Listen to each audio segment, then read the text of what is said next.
আসসালামু আলাইকুম Facebook page ভাইরা আমার, বন্ধুরা আমার, দেশবাসী, প্রবাসবাসী, যত বন্ধু দর্শক আমার সবাইকে সালাম।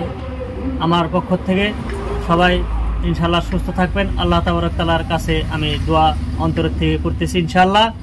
তো দেখেন, পঞ্চায়েত নির্বাচন শেষ হয়ে গেল। এখন এই নির্বাচনের ফলাফল ঘোষণা হলো। ঘোষণা হওয়ার পরে কিছু লোকদের হয়তো এই ঘোষণায় পরাজিত হয়েছে, তারা মন খারাপ করবেন না। সামনে আবার পঞ্চায়েত নির্বাচন আছে, তাহলে সেখানে ইনশাল্লাহ আবার রাইজের মন জয় করবেন, তাহলে তো আবার আপনাকে রাইজে প্রতিনিধি বানাবে। আর যেনারা জয় হয়েছেন তেনাদের জন্য শুভকামনা রইল। এই দেশবাসী, গ্রামবাসী, পঞ্চায়েতবাসী, সমস্ত অঞ্চলবাসীকে আপনি সুনজরে দেখবেন এবং কাজগুলো সুচারুরূপে পালন করবেন, তাহলে তো মানুষে আপনাকে দোয়া করবে, দোয়া দিবে, আল্লাহ তাআলা আপনাকেও ভালোভাবে।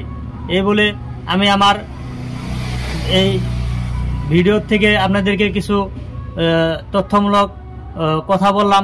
যদি এর মধ্যে ভুল হয় তাহলে নিজের ভাই বা ছেলে বলে আপনারা ক্ষমা করে দিবেন ইনশাল্লাহ। আর আমার সাথে বাক্কার ভাই আছে, বাক্কার ভাই কিছু বললে ইনশাল্লাহ। সবাই যারা যারা হয়তো জিততে পারেন নাই তারা মন খারাপ করবেন না, কারণ জিতে আর ঘাড়াটা মানে দুই পক্ষ থেকেই হবো। তো ইনশাল্লাহ যারা জিতছি তারা আমরা সবাই যাতে ভালোভাবে কাজ করতে পারি, সবাই আমরা ভালোভাবে কাজ করব, যাতে আগন্তক 5 বছর পরে যেটা ইলেকশন হবো ইনশাল্লাহ ভালোভাবে তখন আমরা মজবুত হতে পারি। সেজন্য আপনারা কেউ অবহেলা করবেন না, সবাইকে নিজের ভাই, নিজের আপন মানুষ ওই রকম হিসাবে দেখবেন। ইনশাল্লাহ আমরা সবাই যাতে সফল হয়ে এগিয়ে যেতে পারি, এইখানে বলেই আমার সময় বক্তব্য আবার মারলাম।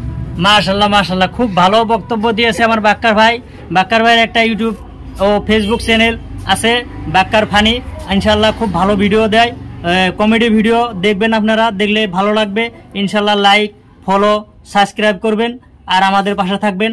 আমরা ইনশাল্লাহ হায়াতে জিন্দেগিতে আরো ভালো ভালো ভিডিও আপনাদের সম্মুখে আমরা পেশ করব বলে আশা করতেছি। আর ইনশাল্লাহ আপনারা দোয়া করবেন আর দীর্ঘায়ু কামনা করতেছি, আপনাদেরকে সুস্বাস্থ্য কামনা করতেছি। সবাই ইনশাল্লাহ ভালো থাকবেন ও সময় মতো নামাজ আদায় করবেন। আল্লাহ রসুল সাল্লাল্লাহু আলাইহি সাল্লামের যেগুলো কথা, আদেশ, নিষেধ সেগুলো আমরা মানব আর মেনে আমল করার চেষ্টা করব। দেখেন, এই দুনিয়া চিরদিনে থাকার জায়গা না, এই দুনিয়ার থেকে বিদায় নিয়ে যেতে হবে আমাদেরকে। আর এই দুনিয়াটা সুখেরও জায়গা না, দুঃখেরও জায়গা না, আসল সুখ ও আসল দুঃখ আমাদের জন্য অপেক্ষা করিতেছে। তাই ইনশাল্লাহ আমরা এগুলা মাথায় রেখে আমরা কাজ করে যাব ইনশাল্লাহ। ইনশাল্লাহ। আসসালামু আলাইকুম ওয়া রাহমাতুল্লাহি ওয়া বারাকাতুহু।